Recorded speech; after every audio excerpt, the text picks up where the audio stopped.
উচ্চ মাধ্যমিক নতুন সেমিস্টারে আজকে 18/4/2024 যে অর্ডার হয়েছে, এখানে সবচেয়ে যেটা গুরুত্বপূর্ণ বিষয় এসছে, কোনো একটা সাবজেক্ট কেউ যদি ফেল করে, ফাইনাল হোক বা যে কোনো এইচএসে, ধরো 24 পেলে 80-র মধ্যে 24 পেতে হবে 30%।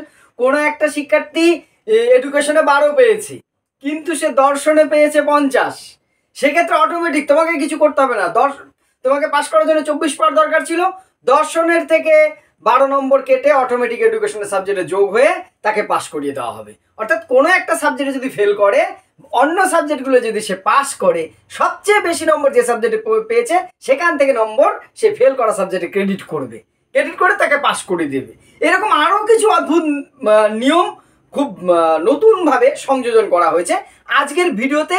এই টোটাল আজকেই যে নোটিশটা নতুন করে জারি করেছে, টোটাল বিশ্লেষণ করে কি কি নিয়ম হতে চলেছে পুঙ্খানুপুঙ্খ সেটা আমরা বিশ্লেষণ করবো অর্ডারটা ধরে। ওয়েলকাম, আমি প্রাণ স্যার। তোমাদের এডুকেশন বিষয়ে আলোচনা বিভিন্ন বিষয় আমরা পরপর করছি, তার সাথে সাথে আমরা বিভিন্ন নোটিশগুলো দেখছি। এবারই যেহেতু চালু হচ্ছে সেমিস্টার পদ্ধতি, এই সেমিস্টার পদ্ধতি নিয়ে আমি আগেও দু একটা ভিডিও করেছি, তোমরা দেখে নেবে বা দেখেছো যারা, তারা দেখেছো কি কিভাবে হচ্ছে। আজকে কমিশন যে কাউন্সিল যে নতুন একটি নোটিফিকেশন 8 পৃষ্ঠার, আমার এই ভিডিওর পাশেই তোমরা দেখতে পাচ্ছ পরপর যাচ্ছে, এই প্রত্যেকটা পেজ আমি ভিডিও করে দিচ্ছি পাশে।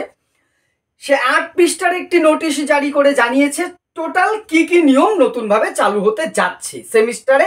11-এ কটা সেমিস্টার আমি আগেই বলেছি, দুটো, 12-এ দুটো, কিন্তু কোথায় কি কি নতুন সংযোজন, অনেক কিছু নতুন এসছে।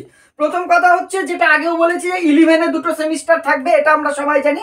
11-এর সেমিস্টার হবে 1 আর 2, আর 12-এ দুটো সেমিস্টার, সেমিস্টার 3, সেমিস্টার 4। এটা নিয়ে আমাদের কোনো সংশয় নেই। এটা আর একটা বিষয় যে 11-এর প্রথম সেমিস্টার হবে এমসিকিউ, অর্থাৎ 1 নম্বর সেমিস্টারটা এমসিকিউ আর 3 নম্বর সেমিস্টারটাও হবে এমসিকিউ, আর 11-এর ফাইনালটা হবে এসিকিউ, আর সাথে থাকবে তোমার যে ডেসক্রিপটিভ টাইপের থাকবে, ডিকিউ বলতে পারি এটাকে। আর 12-এর যে 4 নম্বর সেমিস্টার, এটাও এসিকিউ থাকবে। এইভাবে করে পরীক্ষাটা হবে। এবার যেটা মূল ব্যাপার আসছে, এইটা তো আমরা আগের ভিডিওতেই জেনেছি। এখানে কিছু নতুন বিষয় আসছে, যে সাবজেক্ট কি কি থাকছে। সাবজেক্ট কম্বিনেশনটা অনেকটা আগের মতোই থাকছে।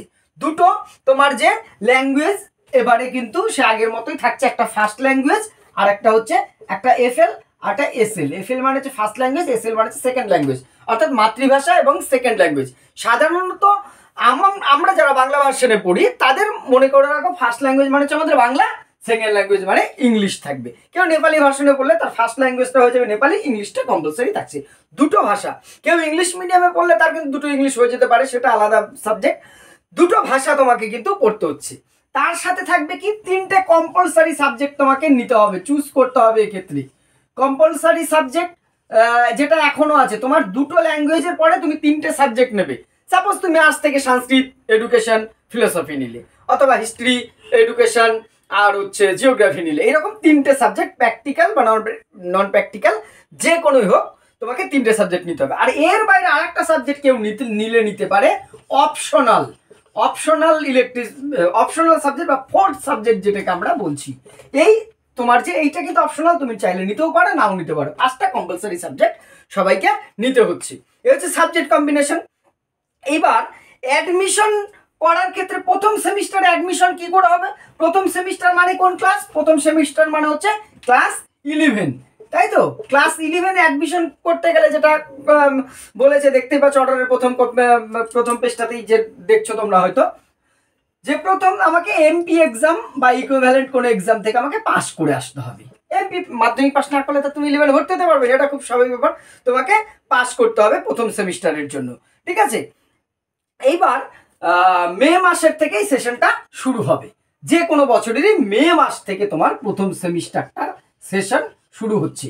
আর এটা হচ্ছে ফার্স্ট সেমিস্টারের।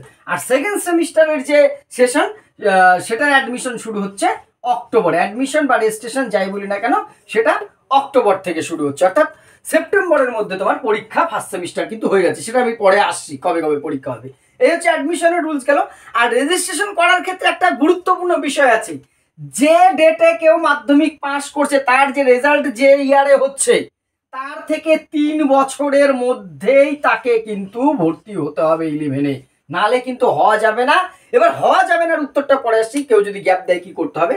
অর্থাৎ যারা ধরো এবারে 2024-এ মাধ্যমিক পাস করছো, তারা 24, 25, 26-এর মধ্যে তোমাকে 11-এ ভর্তি হতে হবে, 3 বছর।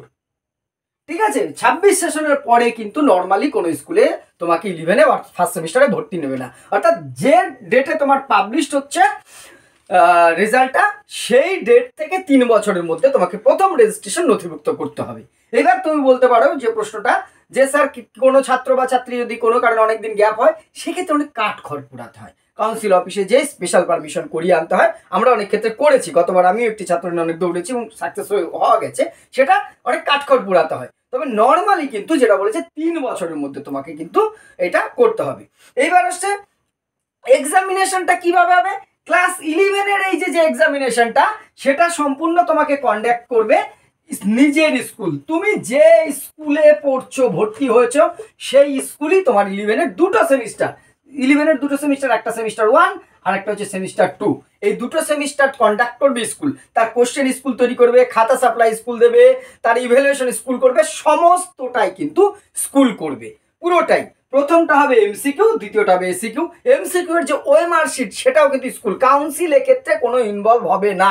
স্কুল রেজাল্টটা শুধুমাত্র কাউন্সিলকে আপলোড করবে। এইবার এখানে সেমিস্টার 1 আর 2 পাস ফেল নিয়ে কিন্তু একটা বিরাট ঘোষণা আছে। কিরকম, তোমাকে প্রথম সেমিস্টারে সবকটা সাবজেক্টে 30% পেতে হবে। 30% তুমি পেলে, এখানে 30% পেলে তবেই তুমি সেকেন্ড সেমিস্টারে কিন্তু বসতে পারছো। সেকেন্ড সেমিস্টারে বসতে গেলে তোমাকে সবকটা, অর্থাৎ ইংরাজি বাংলায় পেতে হবে কত, 30%, মানে লিখিত পেতে হবে 24, প্রজেক্টে কত পেতে হবে 20-এর মধ্যে 30% 6, সব মিলে 30। আমাদের আর্টসের সাবজেক্টগুলোতে তাই। সায়েন্সের সাবজেক্টগুলোতে 30 নম্বর প্র্যাকটিক্যাল আছে, অর্থাৎ 70-এর মধ্যে পেতে হবে 21, আর 30-এর মধ্যে পেতে হবে প্রজেক্টে বা প্র্যাকটিক্যালে 9। এই হচ্ছে 30 করে তোমাকে কিন্তু পেতে হচ্ছে, তবে তুমি যে সেমিস্টার 2-তে বসতে পারবে। এইবার দেখা গেল কোনো ছাত্র সেমিস্টার 1-এ ইংলিশ এসে 30% নম্বর পেল না, তাহলে তার কি হবে। বা অন্য কোনো সাবজেক্টে, শুধু ইংলিশ বলে কথা নয়, এডুকেশনে, ফিলোসফিতে, যে কোনো সাবজেক্টে 30% পেল না, তাহলে বলছে যে সাবজেক্টে সে 30% পাবে না, সে পার্ট 2-এ বসতে পারবে, সেমিস্টারে বসতে পারবে, কিন্তু যে সাবজেক্টে সে 30% পায়নি, সেই একটি বা দুটি সাবজেক্ট এই সেমিস্টার 2-এর সবকটা সাবজেক্টের পরীক্ষা তো দেবেই, তার সাথে সেই সাবজেক্টটা পরীক্ষায় বসার একটা সুযোগ পাবে, যেটাকে নাম দিয়েছে কাউন্সিল ব্যাকলগ সাবজেক্ট। যেটা আমার ব্যাক এসছে, সেই ব্যাকলগটাকে খোলবার জন্য একটা চান্স তোমাকে দেওয়া হচ্ছে। অর্থাৎ সেমিস্টার 1-এ যে ফেল করেছে, তার বছরটা কিন্তু নষ্ট হচ্ছে না, সে সেমিস্টার 2-এ যে সুযোগ পাচ্ছে।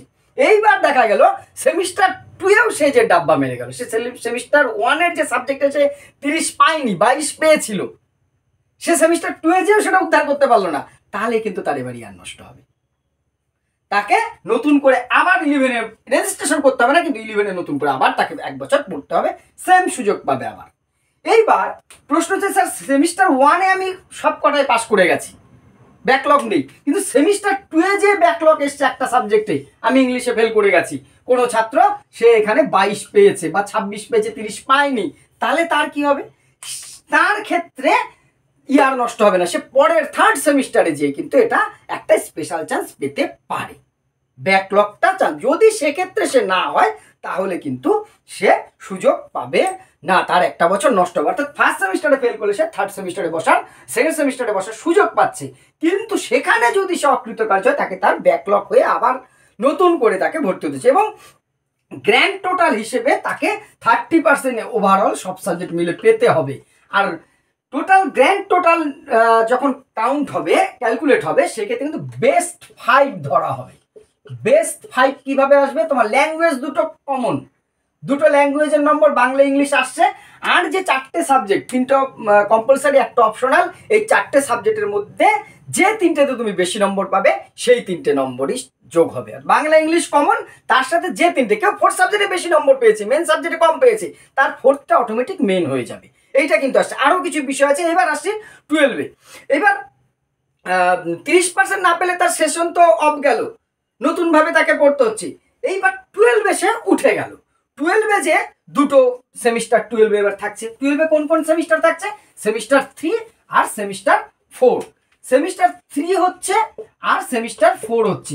এই সেমিস্টার 3টা 12 যে পরীক্ষাটা হবে সেটা হবে প্রত্যেক বছর সেপ্টেম্বরে। প্রত্যেক বছর সেপ্টেম্বরে কিন্তু তোমার যে সেমিস্টার 3 হবে, আর তারপরে এপ্রিলে হচ্ছে তোমার যে সেমিস্টার 4। অর্থাৎ 2024-এ যারা ভর্তি হচ্ছে 2025-এর 26-এর এইটা দিচ্ছে, তো 27-এর এপ্রিলে সে কিন্তু যে তোমার যে সেমিস্টার 4টা দিচ্ছে। এখানেও কিন্তু একই নিয়ম, সেই 30% প্রত্যেকটা সাবজেক্টে পেতে হচ্ছে। কোনো একটা সাবজেক্টে 30% না পেলে ব্যাকলগ থাকবে, সেই ব্যাকলগ ক্লাস থার্ড সেমিস্টারের ব্যাকলগটা খোলার সুযোগ থাকতে ফোর্থ সেমিস্টারে কেউ যদি ডাব্বা খেয়ে যায়, ব্যাকলগ পেয়ে যায়, তাকে পরের বছর একটা সেমিস্টার দিয়ে সুযোগ পেয়ে যেতে পারে। সেক্ষেত্রে তার ইয়ার নষ্ট হবে না, হাফ ইয়ার নষ্ট হবে। কিন্তু এখানেও যদি সে ফেল করে, তাকে আবার নতুন করে 12-এর দুটো সেমিস্টারে দিতে হবে। যদি থার্ড সেমিস্টারে কোনো সাবজেক্টে সে ব্যাক পায়, সে ফোর্থ সেমিস্টারে দেওয়ার সুযোগ পাবে। সেখানে ক্লিয়ার হয়ে গেলে তাহলে ফোর্থ সেমিস্টার সে একবারে এইচএস পাস করে গেল। থার্ড আর ফোর্থ এই দুটো সেমিস্টার নিয়ে এইচএস এর রেজাল্ট হবে। 11-এর 1-2 সেমিস্টারের নম্বর কিন্তু এইচএস এর মূল রেজাল্টে যোগ হবে না। এইবার কেউ যদি ফোর্থ সেমিস্টারটায় ফেল করে, সে সুযোগ পাবে, আরেকটা সুযোগ পাবে। এই পরীক্ষাগুলো টোটাল নেবে, কিন্তু এখানে স্কুলের ভূমিকা নেই, টোটাল কাউন্সিল নেবে পরীক্ষা। কাউন্সিল কোশ্চেন করবে, ওএমআর শিট দেবে, সব কাউন্সিল দেখবে। খাতা এরকম আমাদের মতন যারা এক্সামিনার আছে, আমরা বিভিন্ন স্কুলে পড়াই, তাদের কাছে আসবে, অন্য স্কুলের কাছে টিচারদের কাছে যাবে। এইবার ব্যাপার যেটা, কেউ যদি থার্ড সেমিস্টারের ব্যাকলগটা ফোর্থ সেমিস্টারে ক্লিয়ার করতে পারলো না, তাহলে তাকে নতুন করে থার্ড ফোর্থ দুটোই আবার কিন্তু তাকে দিতে হবে। এইবার এক্ষেত্রেও ওভারঅল গ্র্যান্ড টোটালে 30% নম্বর পেতে হবে, আর বেস্ট ফাইভ ধরেই কিন্তু রেজাল্ট তৈরি হবে। অর্থাৎ Bangla, English, first language, second language compulsory, আর 3টে মেন সাবজেক্ট, একটি অপশনাল 4th সাবজেক্ট। এই 4টের মধ্যে যে 3টেই তুমি বেশি নম্বর পাবে, সেই 3টে তোমার অটোমেটিক কিন্তু তোমার যে মেন সাবজেক্ট হয়ে যাবে। এই কটা কমন জিনিস সাথে। এইবার কতদিন অবধি তুমি এই যে এইখানে যেটা বলছিলাম যে ফোর্থ সেমিস্টারে সে ব্যাক পেলে পরের বছর বসার সুযোগ পাচ্ছে, কিন্তু এই সুযোগটা কতদিন অবধি? তুমি তো আজীবন কেউ ফেল করছে আর পরীক্ষা দিচ্ছে এটা হবে তা না। যেদিন থেকে সে রেজিস্ট্রেশন করেছে একজন শিক্ষার্থী, এটা কিন্তু খুব গুরুত্বপূর্ণ, যেদিন থেকে একজন শিক্ষার্থী ক্লাস 11-এ তার রেজিস্ট্রেশন হলো ফার্স্ট সেমিস্টারে, সেদিন থেকে 7 বছরের মধ্যে তার এইচএস 4টে যে সেমিস্টার আছে সেটা কমপ্লিট করতে হবে। 7 বছরের মধ্যে সর্বোচ্চ তোমাকে কমপ্লিট করতে। যদি 2024-এ কেউ রেজিস্ট্রেশন করে 11-এ, তাকে 2031-এর মধ্যে এইচএস পাস করতেই হবে। যদি না হয় তার রেজিস্ট্রেশন কি হবে? ক্যান্সেল হয়ে যাবে, সে কিন্তু আর এই বোর্ডের পরীক্ষা দিতে পারবে না। অর্থাৎ সর্বোচ্চ 7 বছরের মধ্যে একটা শিক্ষার্থীকে এইচএস শেষ করতে হবে। প্রথমে বলেছিলাম যে মাধ্যমিক পাস করার 3 বছরের মধ্যে আমাকে 11 ভর্তি হতে হবে, আর যেদিন থেকে ভর্তি হয়েছি সেদিন থেকে 7 বছরের মধ্যে তোমার যে, অর্থাৎ সর্বোচ্চ কেউ যদি 7 বারেও কমপ্লিট না করতে পারে, তা কিন্তু আর সুযোগ, ওই রেজিস্ট্রেশনটা ক্যান্সেল করে দেওয়া হবে। ঠিক আছে, এটা কিন্তু খুব গুরুত্বপূর্ণ একটি বিষয়। গ্যাপ দেবো আমি যবে খুশি তবে পরীক্ষা দেবো, এটা কিন্তু হবে না। আর যেটা সবচেয়ে গুরুত্বপূর্ণ, যেটা প্রথমে বলেছিলাম, যে এইবার ওভারঅল এইচএস এর যখন রেজাল্ট হচ্ছে, 11 তো নম্বর যোগ হচ্ছে না, সেমিস্টার 3 আর সেমিস্টার 4 এমসিকিউ এসিকিউ মিলে তোমার যে রেজাল্টটা হচ্ছে এইচএস এর, এখানে দেখা গেল একটি স্টুডেন্ট, সে সাপোজ এমনি একটা উদাহরণ দিচ্ছি, হিস্ট্রিতে সে পেয়ে গেল, দেখা গেছে সে 30-এর মধ্যে পেয়েছে 23, তার 7 নম্বর কি আছে? মাইনাস আছে। পাওয়ার কথা ছিল কত? 30, সে 23 পেয়েছে। এদিকে এডুকেশনে দেখা গেল ইডিসিএনে সে পেয়েছে 71, এইখানে তার নম্বর থেকে অনেক বেশি আছে, দুটো সেমিস্টার মিলে। এইবারে এখানে কি হচ্ছে, তার এইখান থেকে নম্বর অটোমেটিক এখানে গ্র্যান্ড টোটালের ক্ষেত্রে এটা হচ্ছে, কিন্তু গ্র্যান্ড টোটালে এখান থেকে নম্বর ওখানে যোগ হয়ে যাবে। তার এই যে 7 নম্বর কম আছে, এই 71টা হয়ে যাবে অটোমেটিক তখন 62। এই নম্বর এখানে সরি, এটা এখান থেকে যে 7 আছে এটা হয়ে গেল তোমার কত? 64 হয়ে গেল। এই এখানে বাকি নম্বরটা তোমার যে 7 যোগ হয়ে এটা হয়ে গেল 30। অর্থাৎ যেটাই ডেফিসিট থাকবে, হাইয়েস্ট যেটাই পাবে তার নম্বরটা ওখানে যে ক্রেডিট হবে। যেটা এডুকেশন কেন বললাম, যে সাবজেক্টে তুমি সবচেয়ে বেশি নম্বর পাবে সেখান থেকে বাকি নম্বরটা ডেফিসিট যেটা কম আছে সেই নম্বরটা এখানে কিন্তু যোগ হবে। দেখো ওখানে বলা আছে, অর্থাৎ যে সাবজেক্টে একটি ছেলে নম্বরটা কম পাচ্ছে, তার যে সর্বোচ্চ সাবজেক্ট যেটা বেশি পেয়েছে সেইখান থেকে অটোমেটিক নম্বর কিন্তু যোগ হয়ে যাবে, ক্রেডিট হয়ে তাকে পাস করিয়ে দেওয়া হবে। ঠিক আছে। আরেকটা যেটা বিষয়, ফোর্থ সাবজেক্টে কেউ ফেল যদি করে তাতে কিন্তু সে ফেল হবে না, কোনো অসুবিধা নেই। কিন্তু ফোর্থ সাবজেক্টে যদি সে বেশি নম্বর পায়, মেন সাবজেক্টে কম পেলে ফোর্থটা মেন হয়ে যাবে। এইটা বিশেষ গুরুত্বপূর্ণ এবারে, যে একটি সাবজেক্টে যদি আমি কম নম্বর পাই, ডেফিসিট থাকলে, ঘাটতি থাকলে, সেটা আমার সর্বোচ্চ প্রাপ্ত নম্বর থেকে অটোমেটিক যোগ হবে। এই হলো মোটামুটি এবারের এইচএসের নতুন স্ট্রাকচার, অর্থাৎ ক্লাস 11-এ একটা এমসিকিউ একটা এসিকিউ, 12-এ একটা এমসিকিউ একটা এসিকিউ থাকছে, আর সমস্ত প্রশ্ন এবং এডুকেশন বিষয়ের যাবতীয় তোমাদের জিজ্ঞাসা, এডুকেশন সাবজেক্টটার সম্পূর্ণ তোমাদের তথ্যভিত্তিক এবং সিলেবাস ধরে ধরে ভিডিও প্রাণ স্যার ইউটিউব চ্যানেল দেওয়া হচ্ছে। তোমরা চ্যানেলটি ফলো করো। ধন্যবাদ।